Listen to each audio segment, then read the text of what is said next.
You guys really enjoyed that Gibson from 1959. Now I've got another one from 1958. Welcome back, troglodytes, to your daily dose of guitar information, the Trogly's Guitar Show. This might not be as exciting as a Les Paul, but this is an ES-225. I actually bought this back in March, and I've been waiting for the right moment to make the video on it, because it's such a cool historic model that not a lot of people know the full history of. This model was introduced in the ripe year of 1955, and it looked like this. A single P90 pickup, oddly placed in the middle where a lot of people like to pick, and you had one beautiful finish option, a nice sunburst. However, in 1956 they introduced at a premium a natural finish, as well as a two pickup option in the traditional locations. And these models featured a very unique trapeze tailpiece that you might recognize from the original Les Pauls. You could also find that on some ES-295 guitars. However, unlike on the Les Pauls that have to be underwrapped, which makes palm muting impossible, they were designed properly. You're able to top wrap those. So, which version are we reviewing today? It's one of the beautiful two pickup ones, but you might notice, something's a little strange with our bridge setup. Where's the Les Paul trapeze? There's a third version starting in late 1958, lasting through its final production year of 59, that incorporates a new bridge and tailpiece. They switched them over to a more upscale design like you would find on the ES-330, but it utilizes a floating bridge and an ABR1. This is the exact kind of ABR1 that you would find on a burst, and this is the rarest version of the ES-225, and makes it a little bit more valuable because of association of some of its parts. So that's the three main versions to look out for, but now the history. What makes this model so interesting is the fact that it was the birth of thin-line Gibson hollow bodies. The 225 predates things like the ES-335, 45, 55. This thing paved the way for those kind of models, as well as the Birdland and the 350T. And in many ways, it's just like an ES-175, but slimmer, because we still have things like the Florentine Cutaway. So in a roundabout way, you could think of a two pickup version as a baby ES-295. Those things are sweet. We just got to get the golden paint job. So the birth of the thin lines, that's a big deal. However, I actually learned something brand new about this model while I was researching for this video. While it's true they have the regular pressed maple top, back, and sides, and they do not have a center block, they do have additional pieces of wood on the inside. So kind of like looking for the thin binding in the cutaway on a Les Paul, if you look at a natural example, you can actually see the maple top and back exposed. To where, if I understand it correctly, they put those pieces of wood there to make the top a little bit more sturdy. So after learning that, I was like, you know, when I picked this up, this guitar felt oddly strong. And it wasn't that long ago we reviewed an ES-125, which is a model that replaced this as a more student-grade, affordable, efficient thing. And overall, it seems to have held up pretty well because I don't see any neck sinking on this one. Now you might ask, why are they adding this additional maple? Isn't that going to deaden the resonance of the top? Yes. It's kind of like what we were talking about earlier. This is like a step in the right direction towards putting a center block in a hollow-bodied guitar to cut down on the amplified feedback. They just didn't quite have that idea 100% down pat at the time of the introduction of this model, but it was coming soon, 1958, so technically when this one was made is the same time that the first 335s are coming out with their unbound necks. According to shipping ledgers, 5,220 single pickup versions went out and 2,754. I couldn't find any official numbers on the ABR1 version, but I wouldn't imagine it was that many. And occasionally you can find some custom colors on these. I saw photos of at least one cardinal red, and a long time ago I actually picked one up in Fort Wayne, Indiana that had a really cool rockabilly red refinish to it. That was the single pickup. That was my first time ever experiencing a 225. So when the opportunity arose to buy this one, it's like, yeah, I want to experience one of those again. Because the story behind this one is, do you guys remember that double stamped factory second Les Paul Custom that we documented in this episode? I bought this guitar at that exact same time, and the viewer of the show was actually helping a coworker. I'm not sure if she inherited these guitars or what the story was. Unfortunately, this was back in March. I've forgotten the details. But he was shopping these guitars around at a few different dealers, and he was going to make the trip for her to sell them, and I just happened to be the winner. And for being from 1959, this thing is in phenomenal condition, but generally speaking, these are more jazzy guitars, so it makes sense to not get completely chewed up up by belt buckles. Looks like maybe a replace strap button and or added, and a bit of wear on the neck to be the extent of it. And then check this out. These things always seem to lose their cases. Now it's not the brown exterior one, but it still is a lift-in with the pink interior. You've got the thin waist, as well as our lift-in sticker. But to learn more about this particular version of the ES-225, let's go ahead and throw it onto the workbench, take an individual look at its parts and specs, and then we'll plug it in and have some fun. Inside the 225, let's uncover its secrets, starting with our pickups. So these are dog ear mounted P90 pickups. And from what I can tell, it doesn't look like anybody's harvested any parts off of this particular example. Now why is that important? It's kind of like what we were talking about earlier. All the parts on this particular guitar can go to restoring more valuable instruments. Sometimes you can get a fantastic deal just on a stripped husk of all of its parts, of many of hollow-bodied golden era Gibsons, simply because the parts are becoming so valuable. For example, you could use this P90 to restore a Les Paul Jr. Not only one, but two of them. These knobs right here are correct for many bursts, especially from the golden year 1959. Truss rod cover, this is correct for a burst. People will pay good money for that. This pick guard can definitely restore a higher end model, and there's many a burst owners who would love to have an original 59 ABR1, including reissue guys. Now thankfully this particular model is a little bit too expensive to part out, but some of those cheaper ones, that's why sometimes you can. But you might be wondering, what's this black thing around our bridge pickup? That's a spacer. You find that on the 175 and 295s as well. So again, another model that you could restore with these exact pickups and wiring harness without even touching any of the solder joints. But our readings within the circuit, 8.2 k ohms in the bridge pickup, 8.04 in the neck, and they play together at about 4.06. Now apparently there is some variations in the P90s between the early produced ones and the later ones, because they start to change magnets. I don't really know a lot about pickup magnets, but we can at least look at them on the side there. Here's our bridge pickup.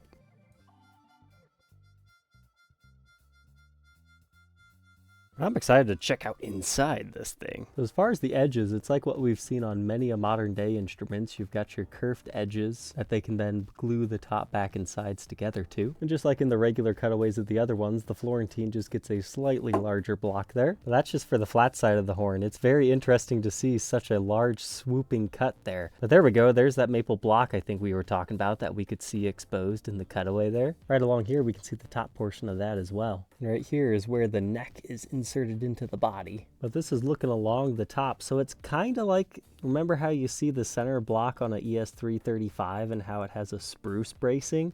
It almost appears to just be that, but being made out of maple this time. Because you can see some of it runs along the entirety of it, whereas there's other areas where it's a little thicker, especially right here where the bridge would be. This is interesting to see for the first time. But here we are looking along the bottom side. You can see where they're grounding off to the bridge, and our strap button goes through our wooden block, but more of what we saw on the front. As far as the wiring, I can confirm we at least have some dusty bumblebee capacitors in here, so that's looking pretty good. But as far as being able to read the pot codes, unfortunately, I don't think Endoscope has enough resolution for that. If you're wondering if we are missing some kerfing over here, nah, it just looks like it caught some paint. Well, by golly, we can almost make one out right there. I would say it's all the original stuff. There's our output jack. Over here we can see the model number, ES-225TD. But now, where's our factory order number? I was having a hard time finding it. There we go. T696129.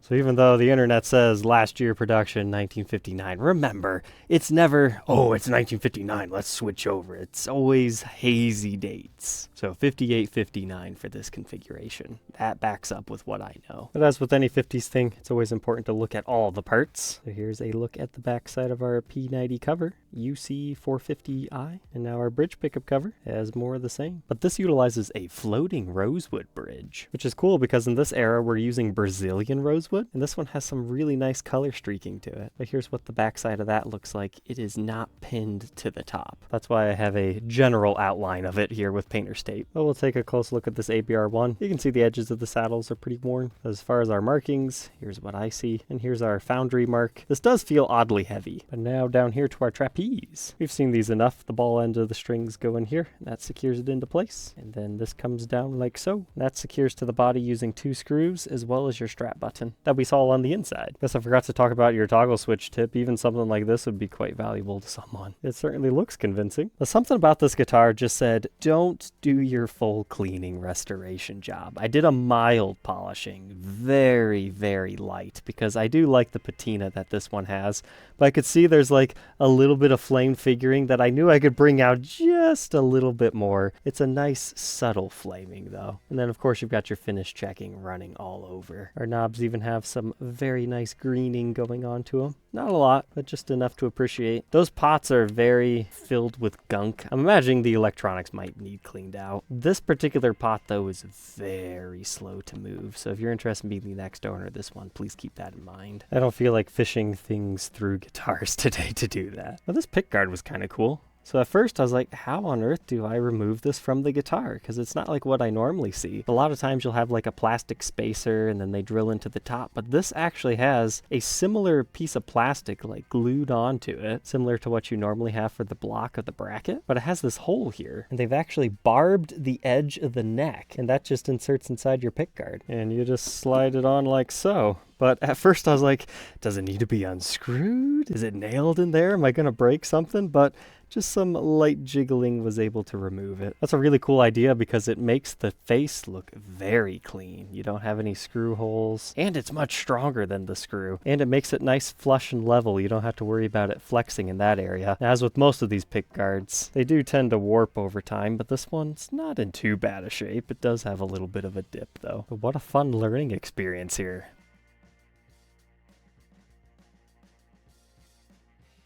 But let's move on from our pressed maple top, back and sides to our mahogany neck and Brazilian rosewood fretboard. As far as Brazilian goes, it's nice and dark and even. There's definitely some fingernail wear onto the board, but that's very common on a guitar like this. And I did a light conditioning, but not a super fret polish. There's certainly some fret wear, although it looks way worse than it feels. That's another difference between some of these. Apparently in 1958, they changed the fret wire that they're using, so these are slightly taller and more desirable than some of the earlier models. But this one comes with dot inlays. And the cool thing about this model is it utilizes a 24 3/4 inch scale, whereas other thin lines that this one inspired, they're not quite as thin as this guitar and they utilize slightly shorter scale lengths. I personally measure closest to a 10-inch fretboard radius, and it looks like an error correct nylon nut to me, although there is no lacquer on the sides. That's about a 1.7-inch nut width, increasing to 2.03 by the 10th, and it's a good chunky neck, 0.87 first fret neck depth, and a 101 by the 10th. Here's a look at that neck profile at the 1st fret and the 12th fret.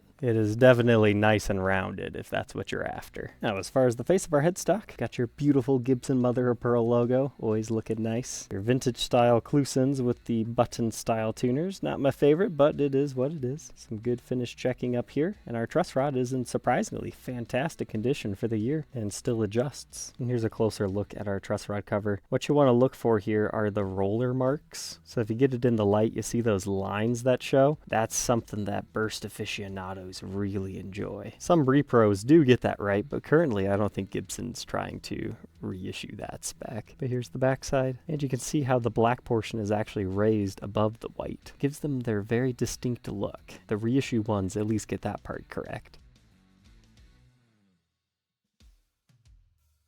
Now we can move on to the backside. Unlike the top, we do not have a bursted finish. It's just a nice kind of natural walnut color. And yes, we've got finish checking all over, but just a little bit of buckle worming. Some scratches here from like a shirt button, some scuffs from something down here, and some dings along the binding. So by no means is this a mint condition collectible, but being a 1958, I would say this is very clean shape. And so far, I'm not seeing any breaks, cracks, or repairs anywhere. We do have a little bit of a finish rub through area right there by the output jack. Here's our other side that you'll see while you're playing. But no back access control panels. You gotta fish it through the holes. Now when this guitar came to me, it actually had an exposed strap button, so I just put that one in there since it was already drilled for one. The other one's the era correct plastic tipped. It looks like we've got a little bit of finish rub right there. That's pretty common. And the back of our neck, similar to the rest, just a nice natural walnut hue. We've got finish checking and some scratches, but it feels very nice to play now. And here's the back side of our Cluson style tuners. And this style of guitar, you have to go by the factory order number. It does not have a traditional ink stamp serial number like a burst. And we've got more finish wear along the top.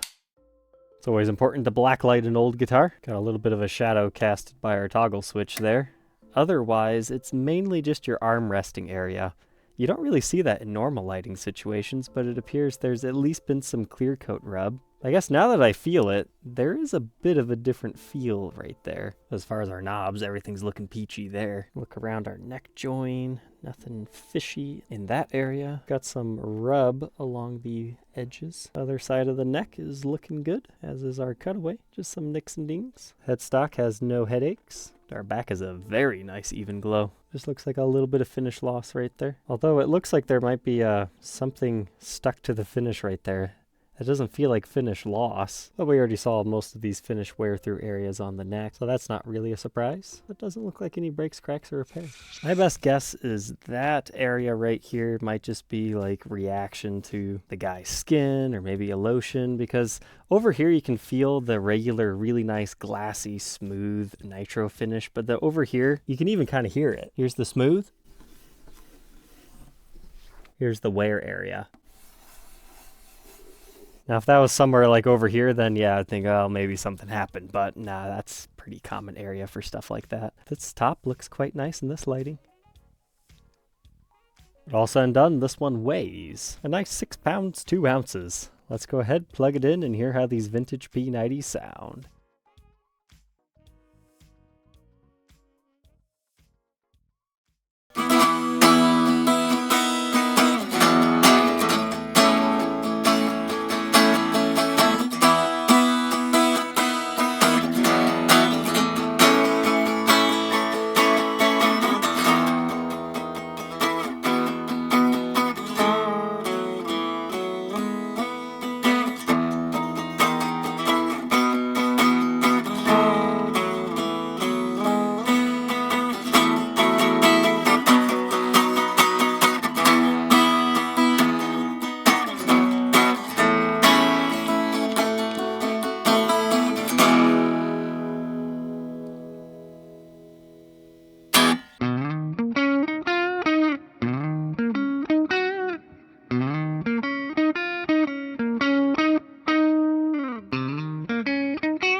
That's a lot of fun with just a little bit of gain to it. Now let's turn that up a bit.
Doesn't do too bad on the feedback.